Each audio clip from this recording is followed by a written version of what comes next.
If I could forgive David, who is a king, who fell for Bathsheba, and had her husband killed, so that hindi halata na siya ang nabuntis kasi si Bathsheba. Di ba? So in order na it would not be his fault, he had her husband brought in and the husband was killed eventually. And yet among all the kings that have ever served God, it was only David that was said to be the man after God's own heart. So we have no excuse. You know, I look out this window and it's beautiful. You know, Montreal, they have the F1 races today, and I say, wow. My only memory of Montreal is really the 1976 Olympics. I was this small. No, I was this small.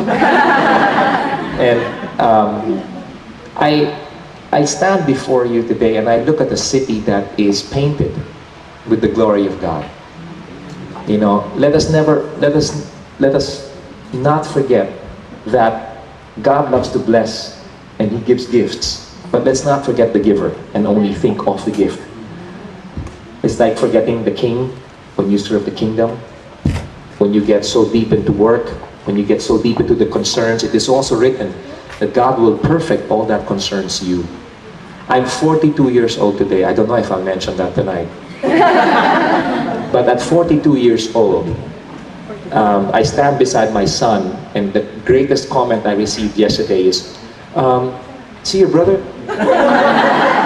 And I say, yeah, he's my older brother. No, but what I'm saying is, to all of those here who have lived here for some time and who have served the Lord for some time already, do not be discouraged when you feel or when you sense that things are not going right.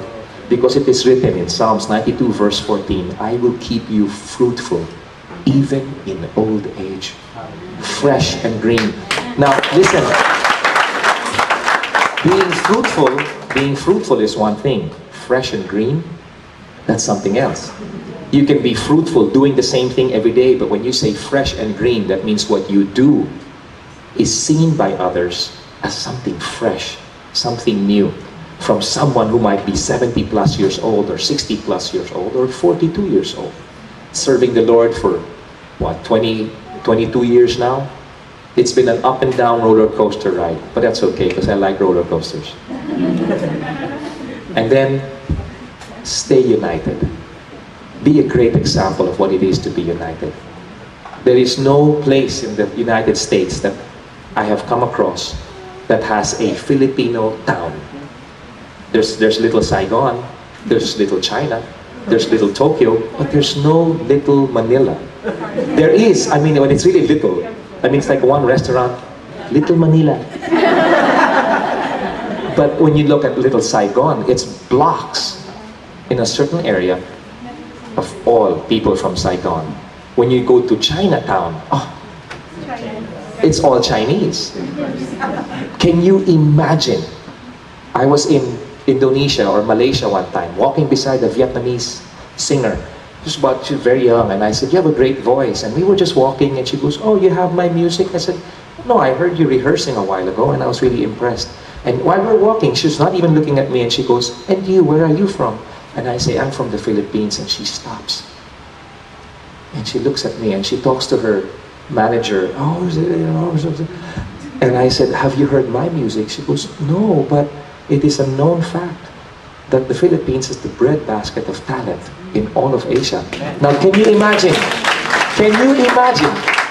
if united we are, and we put up something like that in Montreal, and it serves as an example for people all over the world. Mga kababayan, ang dami natin dito na pumunta dito sa Montreal, not by choice, but because it was the only thing we could do to find greener pastures. And it kept us away from our families. It kept us away from relatives. Some are still back there. Some may be from the Ilocos region, some may be from the Visayas region, but it doesn't matter. Your families are still back there. But isn't it nice when you go home and you reunite and you're together? I'm a victim of that. Half my family is in Orlando. I have one brother in Anaheim. I have another one in Iowa. And I come from a broken family. My father and I and my sister were the only ones left in Manila. My mom and my stepbrothers and we are very close. We are united. But there's nothing like seeing them and being there. Email is one thing. Chatting online with the camera is another thing. But being there, physically embracing and saying, how are you? Holding each other, praying with each other. Tears begin to flow when you know that one family member is suffering. I cannot begin to count the number of people here who are looking for a group that is united, so that when they walk in, they don't feel like they're left out. They feel like they belong.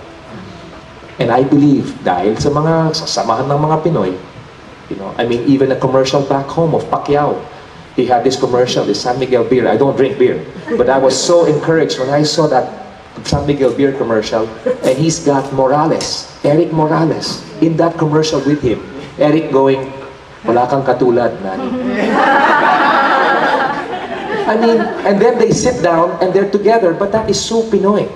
Diba? O, di nga, pasok ka muna. O, ito, beer. Diba? It's so Pinoy. Why not live that way? Yes, somebody may like ERAP, and the other may like GMA, and the other may like somebody down the road.